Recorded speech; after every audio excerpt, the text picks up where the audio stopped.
ಬನ್ನಿ, ಈ ಕಡೆ ಬಂದು ಅಲ್ಲಿ ಬಂದ್ಬಿಡಿ. ಏನಿಲ್ಲ, ನಾವೆಲ್ಲ ಅಭಿಮಾನಿಗಳಿದ್ದೀವಿ. ಸರಿ, ಈಗ ಬಂದು ಹೋಗ್ತಾನೆ ಸರಿ. ಅಣ್ಣ ಅದೇ ಮಡೇನೂರು ಮನೋ ಪಾಪ ತಪ್ಪಾಯ್ತು, ಕಡೆ ಬಂದು ಮಡೇನೂರು ಮನೋ ಅಂತ ಅವರು ತಪ್ಪಾಯ್ತು ಅಂತ ನಿಮ್ಮ ಬಗ್ಗೆ ಕೆಟ್ಟದಾಗ ಮಾತಾಡ್ಬಿಟ್ಟಿದ್ದಾರೆ. ಅದೇ ಫಿಲಮ್ ದಣ ಕುಲದಲ್ಲಿ ಕೀಳಿ ಯಾವುದು ಆಯ್ತಣ್ಣ, ನೀವೊಂದು ಕ್ಷಮೆ ಅವ್ರಿಗೆ ಕಾಲು ಹಿಡ್ಕೋಬೇಕು ಅವರು. ನೀವೊಂದು ಯಾರೇ ಬೈದ್ರು ಹೊಗಳಿದ್ರು ಇಲ್ಲಣ್ಣ, ನೀವು ದೇವ್ರಣ್ಣ, ನೀವು ನಾವು ಅದೆಲ್ಲ ಇದೇ ಮಾಡಲ್ಲ.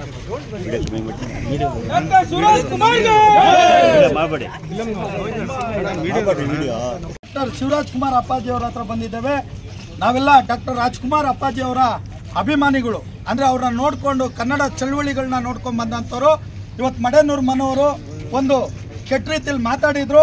ಅವ್ರಿಗೆ ನಾವು ಬುದ್ಧಿವಾದ ಹೇಳಿ ಈ ರೀತಿ ಮಾತಾಡಬಾರ್ದು. ಯಾಕಂದರೆ ಶಿವರಾಜ್ ಕುಮಾರ್ ಅಪ್ಪಾಜಿ ಅವ್ರು ನಿಜವಾಗ್ಲೂ ನಾನು ಹೇಳ್ಬೇಕಂದ್ರೆ ಭಾಳಷ್ಟು ಈ ನಾಡಿಗೆ ಕೊಟ್ಟಂಥ ಅವ್ರ ಕುಟುಂಬ, ರಾಜ್ಕುಮಾರ್ ಅವ್ರ ಕುಟುಂಬ ಕೊಟ್ಟಂಥ ಕೊಡುಗೆ ಯಾರೂ ಕೊಟ್ಟಿಲ್ಲ. ಈ ನಾಡಿಗೆ ಏನಾದರೂ ಕನ್ನಡ ಉಳಿದಿದೆ ಅಂದರೆ ಅದು ಡಾಕ್ಟರ್ ರಾಜ್ಕುಮಾರ್ ಅಪ್ಪಾಜಿ ಅವರ ಒಂದು ಕೊಡುಗೆ. ಅದೇ ರೀತಿ ಏನೋ ತಪ್ಪಾಗಿ ಮಾತಾಡಿದ್ರು, ಕ್ಷಮೆ ಕೇಳ್ತಾ ಇದ್ದಾರೆ ಎಲ್ಲರೂ ಮುಂದೆ. ಯಾಕೆ ಅಂದರೆ ನಾನು ಮಾತಾಡಬಾರ್ದಾಗಿತ್ತು, ಅವರು ಬೆಳಿಬೇಕು ಅನ್ನೋ ಆಸೆ ಇಟ್ಕೊಂಡಿದ್ದಾರೆ. ಅಣ್ಣ ಶಿವಣ್ಣ ಅವರೇ, ನೀವು ದಯವಿಟ್ಟು ಕ್ಷಮಿಸಿ.